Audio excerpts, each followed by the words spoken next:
ሰላም ጤና ይስጥልኝ። ከኢትዮጵያ ዜና አገልግሎት የህዳር 17 2018 ዓ.ም የዕለቱን ዋና ዋና ዜናዎች ይዘን ቀርበናል። በቅድሚያ ማርስቶቹን ኢትዮጵያ የቡድን 20 ጉባኤ ላይ መሳተፏ የሀገሪቱ የዲፕሎማሲ አቅምና ዓለም አቀፍ ተደማጭነት ከፍተኛ ደረጃ ላይ ለመድረሱ ማሳያ መሆኑን የውጭ ጉዳይ ኢንስቲትዩት ገለጸ።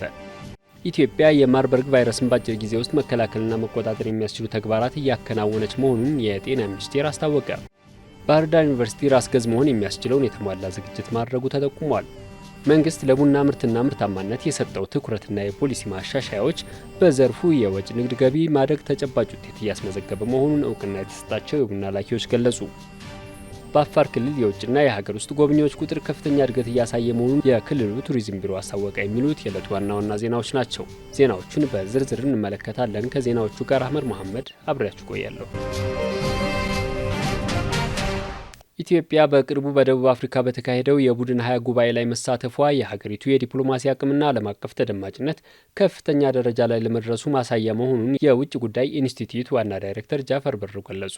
ጠቅላይ ሚኒስትር ዶክተር አብይ አህመድና የልዑክ ቡድናቸው በደቡብ አፍሪካ በተካሄደው የቡድን 20 ጉባኤ የተሳተፉ ሲሆን ከጉባኤው በተጓዳኝ ከበርካታ ሀገራትና ዓለም አቀፍ ተቋማት መሪዎች ጋርም ስኬታማ ውይይት ማድረጋቸው ይታወቃል። የውጭ ጉዳይ ኢንስቲትዩት ዋና ዳይሬክተር ጃፈር በድሩ ከኢዜአ ጋር በነበራቸው ቆይታ ቡድን 20 ከ80 በመቶ በላይ የዓለማችንን ኢኮኖሚ የሚያንቀሳቅሱ ሀገራትን ያሰባሰበ መድረክ መሆኑን ጠቅሰዋል። የዓለምን የኢኮኖሚ የፋይናንስ አቅጣጫ የሚወስኑ በተለይም የልማት ፋይናንስና የኢኮኖሚ ጉዳዮች የሚበየኑበት ወሳኝ ቡድን ነው ብለዋል። ኢትዮጵያ በመድረኩ ያደረገችው ፍሬያማ ተሳትፎ በዓለም አቀፍ መድረኮች ያላት ተደማጭነትና ተጽዕኖ እያደገ መምጣቱን ማሳያ መሆኑንም ተናግረዋል።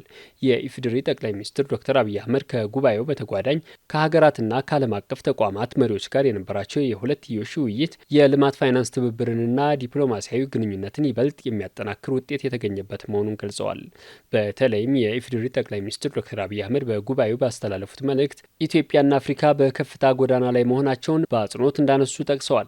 በተለይም በከተማ ልማት፣ በግብርና፣ በአምራች ኢንዱስትሪና በዲጂታል ስርዓተ ምህዳር ተስፋ ሰጪ ለውጦች መኖራቸውን ለቡድን 20 አባል ሀገራት አስገንዝበዋል ነው ያሉት። በዚህም ኢትዮጵያ በዓለም አቀፍ መድረኮች ከራሱ አልፎ የአፍሪካን የልማት አጀንዳዎች በማሰማት በጎ ተጽዕኖ እየፈጠረች ነው ብለዋል። ኢትዮጵያ የማርበርግ ቫይረስን በአጭር ጊዜ ውስጥ መከላከልና መቆጣጠር የሚያስችሉ ተግባራት እያከናወነች መሆኑን የጤና ሚኒስትር ዶክተር መቅደስ ዳባ ገለጹ።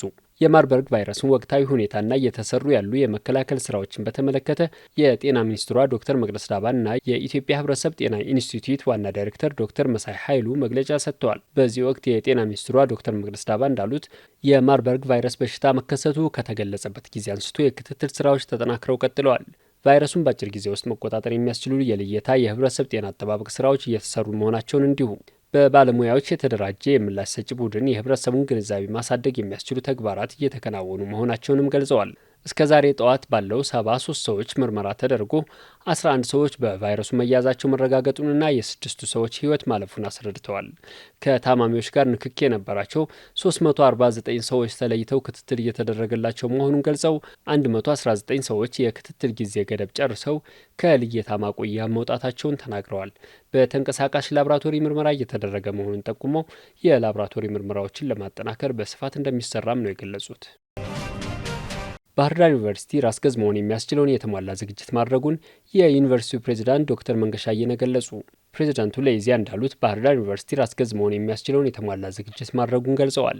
የከፍተኛ ትምህርት ተቋማት በራስ ገዝነት እንዲካተቱ መደረጉ የመማር ማስተማር፣ የምርምርና የቴክኖሎጂ ፈጠራ ስራዎችን በተሻለ ደረጃ ማከናወን የሚያስችላቸው መሆኑን አንስተው ዩኒቨርሲቲው በትራንስፎርሜሽን እቅዱ አካቶ እየሰራ መሆኑን አስረድተዋል። የትምህርት ጥራትን በማረጋገጥ ከሀገሪቱ አቅምና ገበያውን መሰረት ያደረገ የሰው ኃይል ለማፍራት የዩኒቨርሲቲዎች ራስ ገዝነት ወሳኝ መሆኑን አንስተው ለዚህም ባህር ዳር ዩኒቨርሲቲ ዝግጅቱን ማጠናቀቁን ገልጸዋል። ባህር ዳር ዩኒቨርሲቲ በምርምርም ሆነ መማር ማስተማር እንዲሁም በቴክኖሎጂ ፈጠራና በማህበረሰብ አገልግሎት ተመራጭ ዩኒቨርሲቲ ሆኖ መዝለቅ የሚያስችል የተሟላ ዝግጅት አድርጓል ብለዋል። በዚህም መሰረት ዩኒቨርሲቲው የሰው ኃይል ስምሪት፣ ሀብት የማመንጨት አቅም፣ አስተዳደራዊ መዋቅርና መሰል ተግባራትን በማካተት ውስጣዊ ግምገማ በማድረግ ውጤቱን ለትምህርት ሚኒስቴር መላኩን ገልጸዋል። ትምህርት ሚኒስቴር በሚሰጠው ፈቃድ መሰረት ዩኒቨርሲቲው የራስ ገዝነት አሰራሩን ተቀብሎ ተግባራዊ የሚያደርግ ይሆናል። መንግስት ለቡና ምርትና ምርታማነት የሰጠው ትኩረትና የፖሊሲ ማሻሻያዎች በዘርፉ የውጭ ንግድ ገቢ ማድረግ ተጨባጭ ውጤት እያስመዘገበ መሆኑን እውቅና የተሰጣቸው የቡና ላኪዎች ገለጹ። የኢትዮጵያ ቡናና ሻይ ባለስልጣን ለ2017 እቅድ አፈጻጸም መሳካት ከፍተኛ አስተዋጽኦ ላበረከቱ ባለድርሻ አካላት የእውቅና መርሃ ግብር አከናውኗል። እውቅና ከተሰጣቸው ቡና ላኪዎች መካከል የኤስኤ ባግሬሽ ቡና ላኪ ድርጅት ዋና ስራ አስፈጻሚ አብደላ ባግሬሽ ባለፉት ዓመታት በቡና ንግድ ላይ ከፍተኛ ልምድ እንዳላቸው ገልጸዋል። ከለውጡ በኋላ በቡናው ዘርፍ ከፍተኛ መነቃቃት መታየቱን ገልጸው በተለይም በዚህ ዓመት በነበራቸው ጉልህ አስተዋጽኦ ለሽልማት መብቃታቸውን ተናግረዋል። በዚህም ለውጭ ገበያ ያቀረቡት ቡና በመጠንና ገቢ ከፍተኛ ውጤት ማስመዝገቡን ገልጸው የኢትዮጵያን ቡና በጥራት ለዓለም ገበያ እያቀረቡ እንደሚገኙ አስታውቀዋል። በሚድሮክ ኢንቨስትመንት ግሩፕ የእርሻ ዘርፍ ምክትል ስራ አስፈጻሚ ፈለቀ ታደሰ በበኩላቸው እውቅናው በዘርፉ የላቀ ውጤት ለማስመዝገብ መነሳሳትን የሚፈጥር ነው ብለዋል። መንግስት የቡናን ምርታማነት ለማረጋገጥ ያከናወናቸው ስራዎች ውጤታማ መሆናቸውን ጠቁመው ለአብነትም ያረጁ የቡና ተክሎችን በማድረስ እንዲሁም አዳዲስ በመትከል የተሰራው ስራ ከፍተኛ ውጤት እያስገኘ መሆኑን ተናግረዋል። የእሴት ቡና መስራችና ስራ አስኪያጅ እሴት ባረጋ ተቋማቸው እሴት የተጨመረበት ቡና ለገበያ በማቅረብ ውጤታማ አፈጻጸም ማስመዝገብ መቻሉን ተናግራለች። በአፋር ክልል የውጭና የሀገር ውስጥ ጎብኚዎች ቁጥር ከፍተኛ እድገት እያሳየ መሆኑን የክልሉ ቱሪዝም ቢሮ አስታወቀ። የአፋር ክልል የሰው ልጅ ቅሪተ አካል መገኛነቱ ከመታወቁ ባሻገር የኤርታሌ እሳተ ገሞራ የዳሉ ዘቅተኛ ስፍራ መገኛ መሆኑና ሌሎችም በክልሉ የሚገኙ ድንቅ የተፈጥሮ መስህቦች ለቱሪዝም ዘርፍ ተመራጭ አድርጎታል። በቱሪዝም መስህብነት በቢጫ ቀለም የተንቆጠቆጠው የዳሎል አካባቢ ዓመቱን ሙሉ ባለማቋረጥ የሚንቀለቀለው አስደናቂው የኤርታሌ እሳተ ገሞራ፣ የጨው ምርት የሚታፈስበት አፍዴራ ሐይቅና ሌሎችንም አስደናቂ ስፍራዎች መጥቀስ ይቻላል።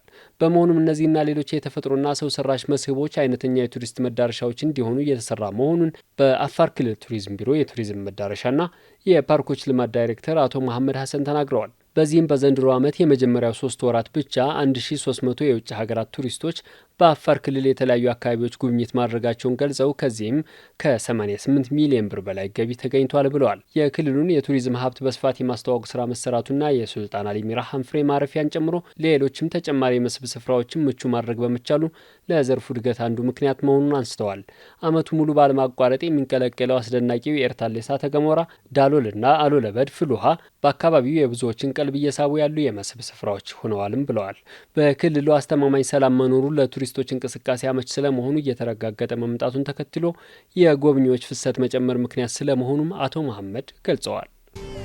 አድማጭ ተመልካቾቻችን ለዕለቱ ያዘጋጅናቸው ዘገባዎች እነዚህ መስሉ ነበር። መልካም ጊዜ